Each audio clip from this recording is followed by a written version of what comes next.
Coach Thomas ডুলি sub চ্যাম্পিয়নশিপের আগে দেশের বাইরে ক্যাম্প করার কথা বলেছিলেন, আর যে প্রস্তুতি ম্যাচগুলো খেলতে চান সেটাও বাংলাদেশের চেয়ে শক্তিশালী দলের বিপক্ষে খেলার কথা বলেছিলেন। কিন্তু হঠাৎ করে তিনি সিদ্ধান্তটা পরিবর্তন করলেন কেন? দেশের বাইরে তো ক্যাম্প করবেনই না, আবার শক্তিশালী দলের বিপক্ষেও খেলতে চান না।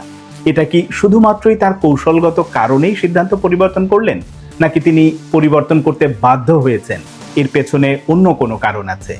আমি যতটুকু জেনেছি এর পেছনে আসলেই অন্য কারণ আছে। সেটা নিয়ে বিস্তারিত বলার চেষ্টা করব, আশা করি শুনবেন। শুরুতে বলি যে এই যে সর্বশেষ ন্যাশনাল টিমস কমিটির সাথে টমাস ডুলি যে মিটিংটা করেছেন, সেখান থেকে তার যে উপলব্ধিটা যদি আমি আমার মতো করে ব্যাখ্যা করি, সেটাকে বলা যায় যে তিনি মোটামুটি বুঝে ফেলেছেন যে একটা চিড়িয়াখানার মধ্যে এসে পড়েছেন। এই বাফুফের কর্মকর্তাদের কাছ থেকে তিনি যেটা চান বা যে ধরনের পরিকল্পনা বাস্তবায়ন করতে চান সেটা সম্ভব হবে না। কেন আমি বলছি, ওই যে শুরুতে বললাম যে তিনি কি আসলে তার সিদ্ধান্ত পরিবর্তন করতে বাধ্য হয়েছেন কিনা, সেটারই ব্যাখ্যাটা দিচ্ছি। বাধ্য কিভাবে হয়েছে দেখেন। প্রথমত, তিনি যে সান মারিনোর বিপক্ষে ম্যাচটা খেললেন, তার প্রথম অ্যাসাইনমেন্ট ছিল, সেখানে জিতে আসলো। তারপরে কিন্তু তিনি বলেছিলেন, একাধিকবার মিডিয়ার সঙ্গে কথা বলেছেন, তিনি নিজেও বিভিন্ন জায়গায় বলেছেন যে তিনি বাংলাদেশের চেয়ে শক্তিশালী দলগুলোর বিপক্ষে নিয়মিত প্রীতি ম্যাচ খেলতে চান এবং বাংলাদেশ দলে যত বংশোদ্ভূত প্লেয়ার আরও যেখানে যেখানে আছে সেখান থেকে তিনি কালেক্ট করে দলটাকে আসলে শক্তিশালী সুসংগঠিত করতে চান। এটা তিনি সবসময় বলে আসছেন। তো এই যে এইরকম বলাবলির মধ্যেই একটা আমন্ত্রণ পত্র আসলো হচ্ছে কিরগিজস্তান থেকে।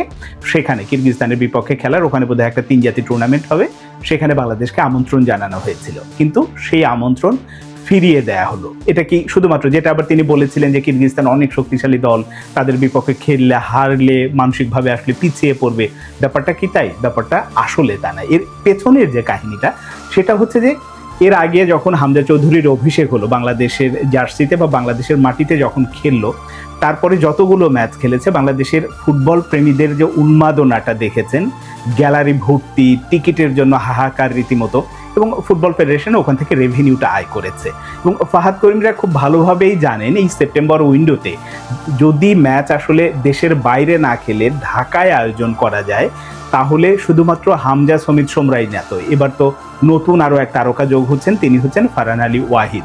এবং তাকে কেন্দ্র করে যে নতুন ধরনের জোয়ার বা উন্মাদনাটা তৈরি হবে, ফলে যেটা হয়েছে যে তারা বিজনেসটা এখান থেকে ভালো করতে পারবেন এবং এখান থেকে ওই যে রেভিনিউ আয়ের যে ব্যাপারটা বা নিজেদের কোষাগার একটু সমৃদ্ধ করা, ফুটবল ফেডারেশনের কোষাগার সমৃদ্ধ হয় কিনা সেটা পরের প্রশ্ন, কিন্তু এই যে টাকা পয়সা ইনকামের যে ব্যাপারটা, ওই চিন্তা থেকেই, ওই রকম একটা পরিকল্পনা থেকেই কিরগিজস্তানের প্রস্তাবটাকে ফিরিয়ে দেওয়া হয়েছে যে না, দরকার নেই, আমরা ঢাকাতেই ম্যাচটা আয়োজন করতে চাই। তো খুব স্বাভাবিকভাবেই ওই ব্যাপারটা কিন্তু আসলে ধোপে টেকে না যে শক্তিশালী দলের বিপক্ষে খেললে মানসিকভাবে পিছিয়ে পড়বে।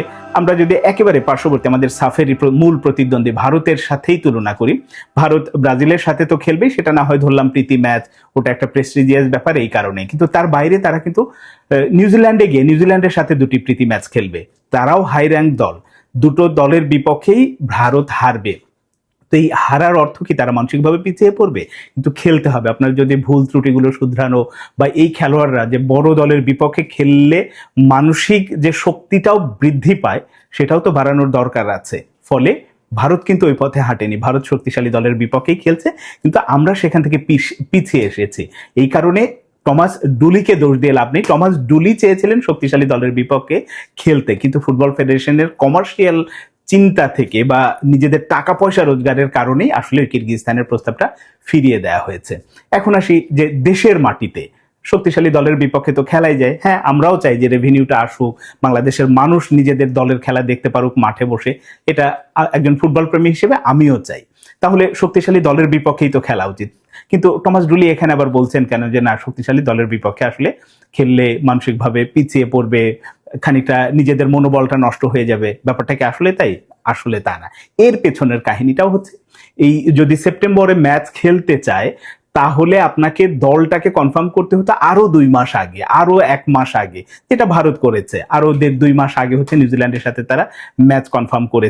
এখন ফুটবল ফেডারেশনের যে কর্মকর্তারা আছে, বিশেষ করে সাধারণ সম্পাদকের যদি কথা বলি, কারণ এই কাজগুলো আসলে ওই পর্যায় থেকেই বাস্তবায়িত হয়, তিনি যোগাযোগগুলো মেনটেন করেন বিভিন্ন ফুটবল ফেডারেশনের সাথে।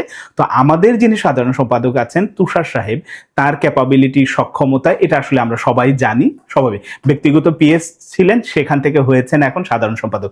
ফলে আসলে তার দ্বারা তারও একটা লিমিটেশন আছে, আমি তাকে দোষ দেই না। তাকে বসিয়ে রেখেছেন তাবিদ সাহেব, কিন্তু তিনি তার সক্ষমতা যতটুকু আছে তিনি প্রমাণের চেষ্টা করেন। কিন্তু এই যে যোগাযোগগুলো করা, এই যে ব্যবস্থাগুলো করা, এই কারণে ভালো দল পাওয়া সম্ভব না। লাস্ট মুহূর্তে তো পাওয়া সম্ভবই না, আপনি যত দক্ষ মানুষই হন না কেন, কারণ এই জিনিসগুলো ফিক্সড হয়ে যায় অনেক আগে। কিন্তু আমাদের ফুটবল ফেডারেশনের কর্মকর্তারা নিজেদের চিন্তা নিয়ে ব্যস্ত থাকে, কিন্তু ফুটবলের জন্য আগাম পরিকল্পনা, যে আমি 6 মাস পরে, 1 বছর পরে আমি কি কি করতে যাচ্ছি, এই যে পরিকল্পনা, তারা সেটা করেন না। ফলে ভালো কোনো দল তো পাবেই না। এই কারণে টমাস ডুলি এখন বলতে বাধ্য হয়েছেন যে না, আমরা শক্তিশালী দলের বিপক্ষে বাংলাদেশেও খেলতে চাই না। তিনি দেশেই প্রস্তুতি ক্যাম্প করবেন, সাথে হচ্ছে শেষ পর্যন্ত দেখা যাবে যে ওই নেপালকে তো এখন পাওয়া যাবে না, তারা ফিফার নিষেধাজ্ঞায় আছে। ফলে ভুটান বা শ্রীলঙ্কা বা মালদ্বীপকে বড়জোর নিয়ে আসতে পারে। এইরকম যে কোনো একটা দলকে নিয়ে এসে হয়তো 2-1 প্রীতি ম্যাচ খেলবে, এটাই হবে লাস্ট ব্যবস্থা। এর বাইরে আসলে ফুটবল ফেডারেশনের কর্মকর্তাদের ওই সক্ষমতাটা নেই যে তারা আগে থেকেই এটা নির্ধারণ করবে, ওই পরিকল্পনা তো তাদের মাথায় কখনোই নেই। আবার লাস্ট মুহূর্তে যে ব্যবস্থা করবে সেটা তো সম্ভবই না, কারণ এখন দুনিয়ার প্রত্যেকটা পেশাদার ফেডারেশন তারা অনেক অ্যাডভান্স কাজগুলো করে রাখে, যেটা বাংলাদেশ ফুটবল ফেডারেশনের কর্মকর্তারা এখনো ঘুমিয়ে আছে। এই কারণে টমাস ডুলিকে আমি মোটেও দোষ দিই না। টমাস ডুলি যেটা চেয়েছিলেন সেটা তিনি পাননি। তিনি শক্তিশালী দলের বিপক্ষে খেলতে চেয়েছিলেন। আমি ধরলাম যে কিরগিজস্তানে যাওয়ার দরকার নেই, ঢাকায় খেলবে, কিন্তু ঢাকাতেও শক্তিশালী দল নিয়ে আসা বা কাউকে আমন্ত্রণ জানিয়ে নিয়ে আসা, ওই সক্ষমতা ফুটবল ফেডারেশনে নেই। সেই কারণে টমাস ডুলি বাধ্য হয়েছেন শক্তিশালী দলের বিপক্ষে দেশের বাইরে গিয়ে ক্যাম্প করা, সবকিছু বাদ দিয়ে এখন তিনি আসলে যে কোনো একটা দল পেলেই হলো, মোটামুটি একটা প্রীতি ম্যাচ বা প্রস্তুতি ম্যাচ খেলে হয়তো সাফের প্রস্তুতি সারবেন। এটাই হচ্ছে পেছনের কাহিনী, মূল কাহিনী।